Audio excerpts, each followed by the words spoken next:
হবে চালু করবো 1 2 3 আচ্ছা তোমরা সব স্কুলে যাও তো ওরে বাপ রে ঠিকই আছে বলবি নিয়ে স্কুলে ভালো করে পড়াশোনা করো তো কে কে অঙ্গনারী যাও তোমরা সব ছোট স্কুল যাও নাকি ওরা ছোট স্কুল যায় আমরা যাই না তো স্কুল যাবা প্রতিদিন তাহলে প্রতিদিন সকাল থেকে ঘুম থেকে উঠবে ঘুম থেকে উঠে ব্রাশ করবে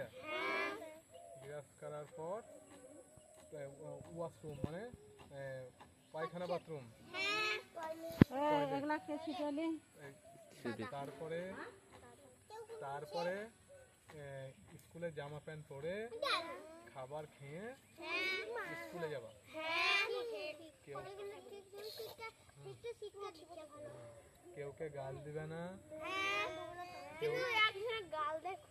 কেউকে ও আমাকে বলবে যে গাল দিতে মানা করেছে সঞ্জয় দাদা গাল দিবে না কেউ দেখে হিংসা করবে না শুধু পড়বে ঠিক আছে না তোমরা প্রাইভেটে পড়বে আর পড়বে 5 বছর থেকে 15 বছর বয়স অবধি কেবল টাইম পাবা তুমি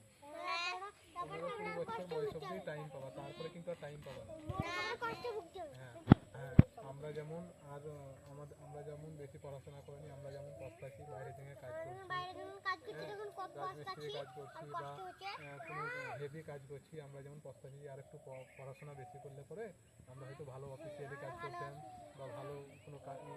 চাপের কাজ করতাম না কিন্তু কাজ না করলেই সে কষ্ট করতে হবে আর পরের কাছে মুনিশ খাটতে হবে পরের জমিতে কাজ করতে হবে হ্যাঁ আর কষ্ট মানে কষ্টের শেষ নেই তাহলে ভালোভাবে যদি পড়াশোনা করো তাহলে কষ্ট করতে হবে না সব কাজ করবে সরকারি কাজ চাকরি পাবা কোম্পানির চাকরি পাবা নিজের ছেলেপিলাও আরও উন্নত হবে নিজের ছেলেপিলারাও ভালো থাকবে তাই এইটা হচ্ছে ব্যাপার তো প্রতিদিন তোমরা স্কুলে যাবে ঠিক আছে স্কুলে গিয়ে হিংসা করবে না পড়াশোনা করবে ভালোভাবে হাততালি দিন দাও